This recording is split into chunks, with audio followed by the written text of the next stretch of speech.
대표님, 정책자금 5천만 원 1억 받는 거 이제는 좀 질리지 않으세요? 그래서 준비했습니다. 최대 200억까지 줄 수 있는 정부의 정책자금이 있는 거 알고 계셨나요? 오늘 영상 끝까지 보시면 사업하시는데 큰 도움 되실 거라고 생각합니다. 네, 안녕하세요. 부자사장연구소 소장 이경입니다. 오늘은 정부의 정책자금 중에서 크게 열리는 자금, 몇십억, 몇백억이 열릴 수 있는 그런 자금에 대해서 말씀 나눠보려고 합니다. 그거에 앞서서 저희 회사에 좋은 일이 하나 있습니다. 저희 회사의 신용보증기금, 기술보증기금에서 직접 기업 평가를 담당하셨던 고문님이 저희 회사로 합류를 하셨어요. 이분이 제가 방금 전에 말씀드렸던 크게 자금, 크게 열리는 자금들에 대해서 직접 심사하고 평가하고 다루셨던 분이에요. 이 고문님께서 저희 회사의 본부장으로 오시면서 저희 회사에서 할 수 있는 역량이 훨씬 넓어지게 된 거예요. 그래서 이 방송을 하게 됐습니다. 제가 이분 영입하려고 벌써 몇 년 동안 정말 삼고초려가 뭐예요? 오고초려, 십고초려를 했을 거예요. 그렇게 제가 만나 뵙고 인사드리고 읍소하고 하면서 겨우겨우 모셨습니다. 왜? 이 자금은 일반적으로 은행에서도 잘 다루지 않는 자금이고요. 왜냐하면 은행 실적이 크게 들어가지 않거든요. 그래서 은행에서도 잘 다루지 않고 약간은 좀 시크릿한 자금들이에요. 이 부분을 일반적인 컨설턴트들이 상담을 할 수가 없거든요. 은행에서도 해주지 않아요. 일반적인 컨설턴트들도 정책자금을 해주신다고 하시는 분들도 감히 얘기를 못해요.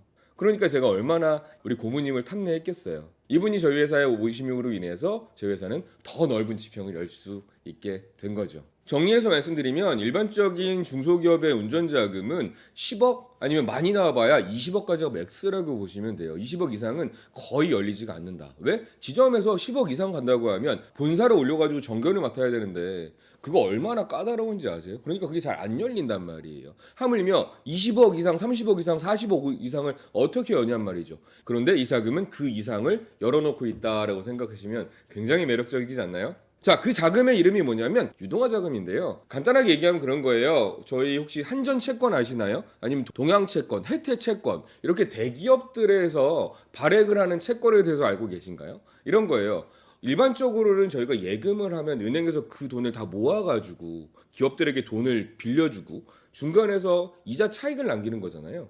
그런데 대기업에서는 그렇게 하지 말고 그냥 내가 은행 거치지 않고 우리한테 직접 돈을 빌려줘. 그러면 내가 채권이란 걸 줄게. 그러면 은행 마진도 없이 넌 이자 더 많이 가져갈 수 있잖아. 이것처럼 회사에서 직접 회사채를 발행해 주는 걸 채권이라고 하는데 그 부분은 사실은 대기업만 누릴 수 있는 특권, 영역 이런 거였었죠. 에이 설마 한전이 망하겠어요? 설마 혜태가 망하겠어? 설마 동영이 망하겠어? 라고 하면서 직접 채권을 발행하는 걸 중소기업도 발행할 수 있다가 핵심인 것 같습니다. 근데요.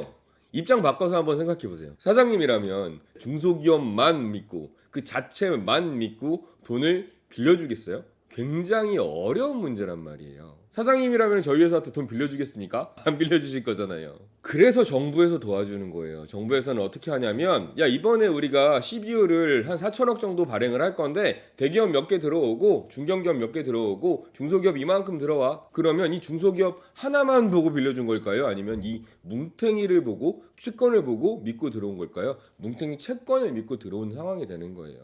이런 거예요. 그러니까 나 혼자는 약하지만 뭉탱이로 놓고 나면 이 안에 대기업도 있고 중견기업도 있고 중소기업도 있고 설마 이게 한 번에 그냥 다 날아갈까? 아닐 거란 말이죠. 이 중에서 회사가 집에 가는 경우는 몇 개밖에 안 된단 말이죠. 그러니까 야 하나는 못 믿겠지만 벌크로 믿고 빌려줘.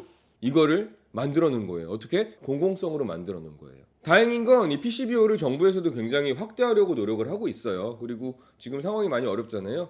신보에서도 이 금액을 확대하려고 노력을 하고 있고요. 그런데 이걸 언제든지 신청할 수 있을까요? 그렇진 않고요. 벌써 상반기는 다 끝났습니다. 중소기업들이 신청할 수 있는 CBO는 상반기는 다 끝났습니다. 하나가 남긴 했는데 그거는 해봐야 중견기업, 대기업만 들어갈 수 있는 CBO고 중소기업들은 못 들어가는 자금이에요.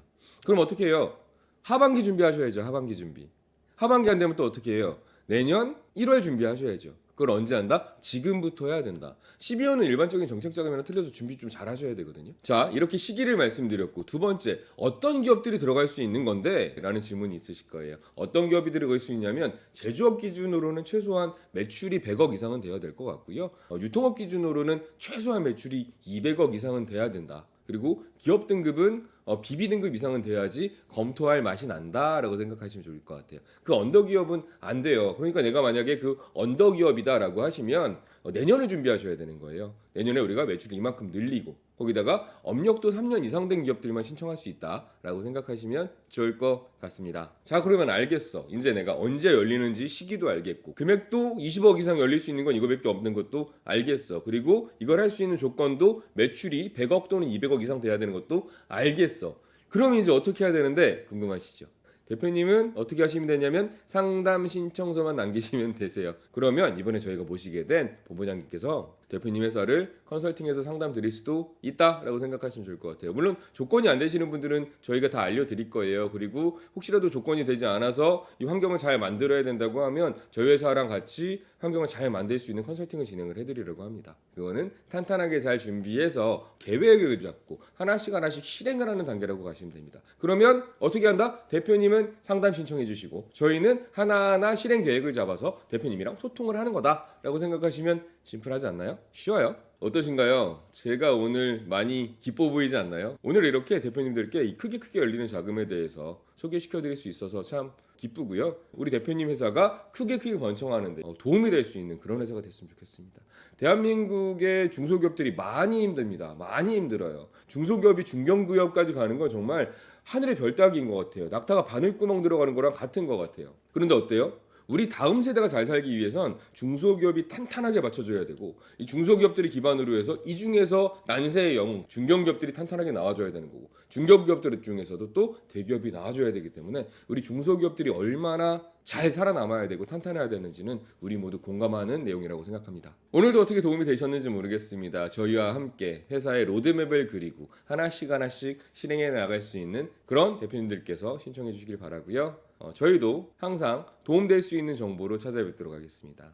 오늘도 수고하셨습니다. 부자사장 되려면 부자사장연구소.